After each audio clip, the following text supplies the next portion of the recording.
Hello everyone.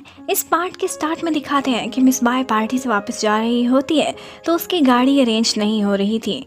उस time पर ही पास से हान रान गुजर रहा था जो उसको लिफ्ट दे देता है, जबकि जिंग जिंग बहुत ज़्यादा सैड थी। वो बिल्कुल अकेले रहना चाहती थी और गू को भी अपने साथ नहीं आने देती, लेकिन गू ने भी फैसला किया था कि मुश्किल टाइम में वो उसे अकेला नहीं छोड़ेगा। वो उसके पीछे पीछे आता है, इवन कि ठंड बहुत ज़्यादा थी, अपना कोट भी उसी को करा देता है। मिस्टर गू स्टार्ट में थोड़ा रूड लगा था, लेकिन अब वो बहुत स्वीट होता जा रहा था। उधर मिस बाय और हान रान बात कर रहे होते हैं।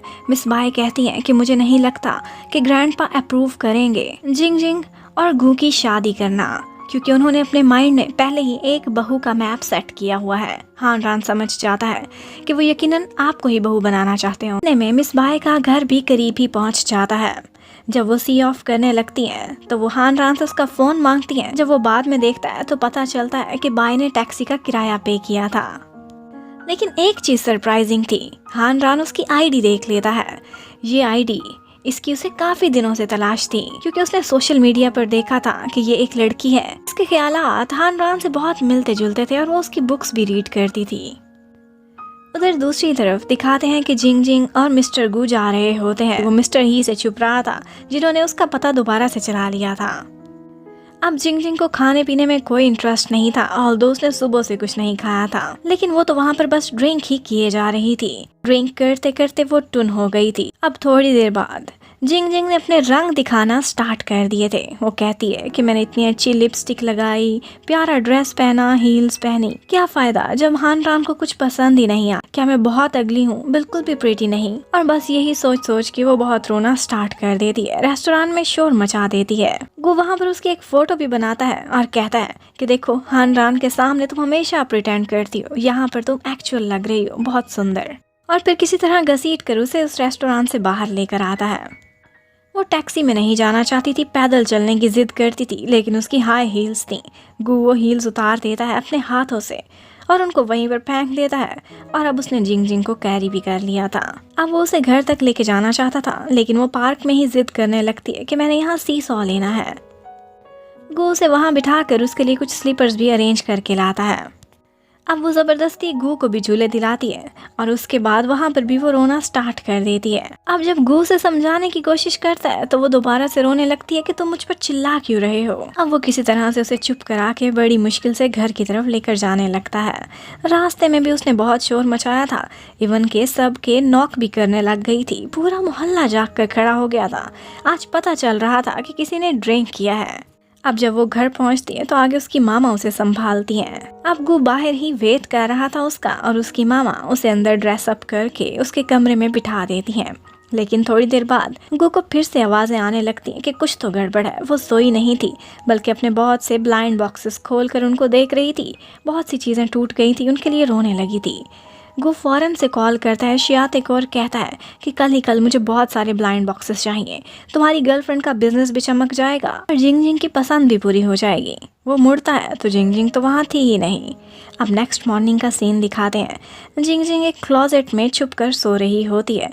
जब उसकी आँख खुलती है तो काफ़ी लेट हो गया था और उसे कुछ याद नहीं था वो यहाँ कैसे पहुँची और उसने कल क्या क्या किया।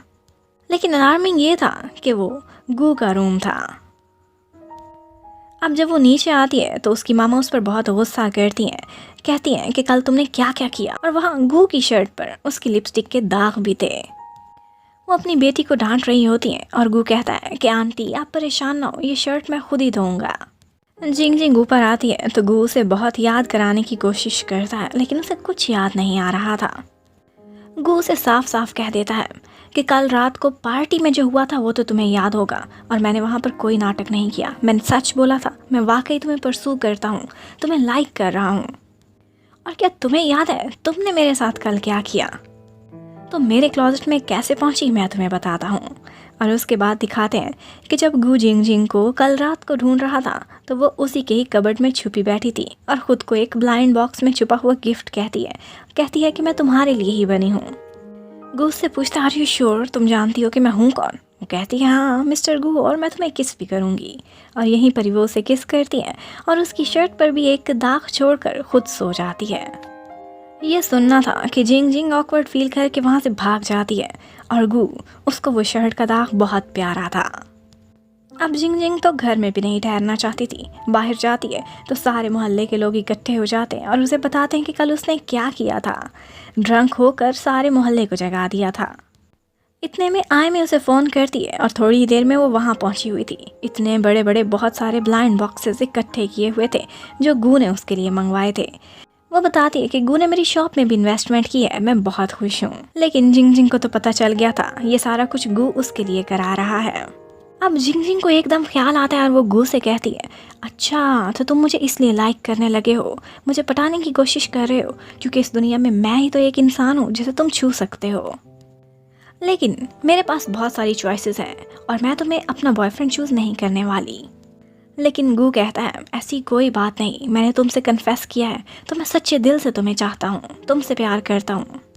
लेकिन जिंग जिंग ये सारा कुछ नहीं सुनना चाहती थी, भाग जाती है। अब इसके बाद वो आयमी के पास पहुंच जाती है। वो इसके अलावा हर जगह पर बहुत एम्बैरस फील कर रही थी। आयमी उसे तसल्ली देती है, कोई बात नहीं, हान रान ना से तुम्हारी लाइफ में कोई और आएगा। और इतने में वहाँ पर शियाते भी पहुँच जाता है। वो सारे लोग मिलकर बैठे हुए होते हैं।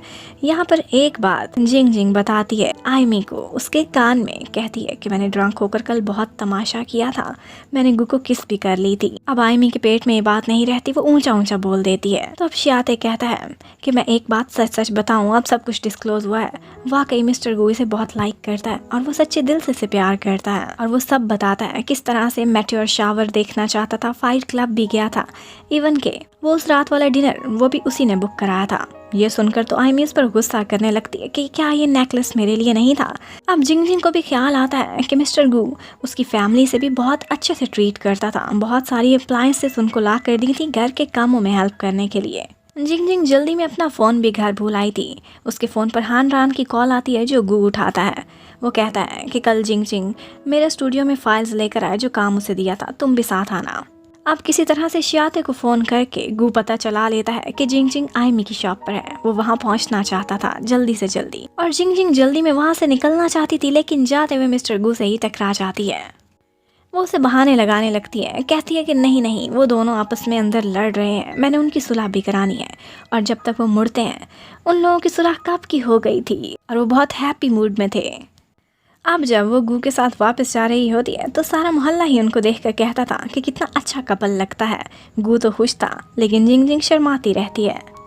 अब नेक्स्ट डे वो दोनों जा रहे होते हैं हान रान के स्टूडियो पर।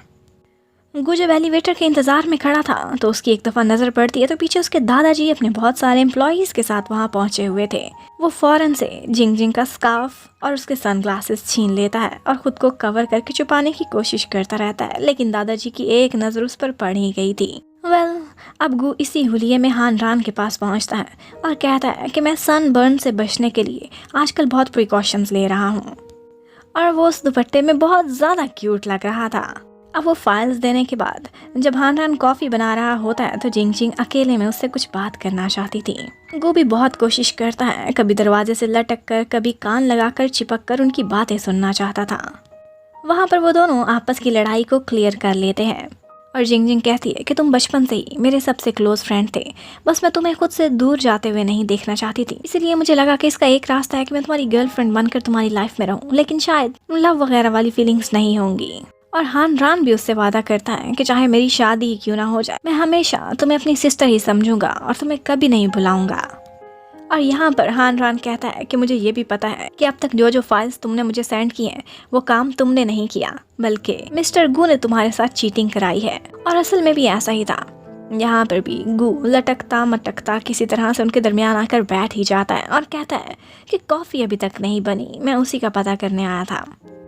हान रान हैरान था कि गू का बिजनेस से रिलेटेड काम है, लेकिन लिटरेचर में इतना अच्छा वर्क वो कैसे कर सकता है। उसको बहुत इंटरेस्ट था इन कामों में भी। अब थोड़ी देर बाद वो वहाँ से बाहर निकल जाते हैं, लेकिन मिस्टर ही और उसके आदमी उनका पीछा कर रहे थे, उनको ढूंढने के लिए पूरे फ्लोर पर चक्कर लगा रहे होते हैं। अब वो लोग सीढ़ियों से जाने लगते हैं और वहाँ पर भी उनकी छोटी छोटी लड़ाइयाँ साथ साथ चलती रहती हैं, लेकिन थोड़ी देर बाद उन्हें रियलाइज़ होता है कि उन्हें चुपना ही पड़ेगा। यहाँ पर वो दोनों बहुत क्लोज थे। गू कहता है कि मुझे वही कबर्ड वाला सीन याद आ गया, वहाँ पर भी तुम इतनी ही क्लोज थी और इतनी प्यारी लग रही थी। अब एकदम जिंग जिंग शर्मा जाती है। कहती है कि इन बातों का टाइम नहीं, हमें यहाँ से भागना चाहिए। अब मुझे समझ नहीं आ रही, पहले तो मिस्टर गु ने सारा टाइम दुपट्टा किए रखा और अब क्यों ऐसे ही फिर रहा है। यही लुका छुपी का खेल चल रहा होता है कि पार्ट यहीं पर ख़त्म होता है। Thank you for watching, stay connected, bye bye.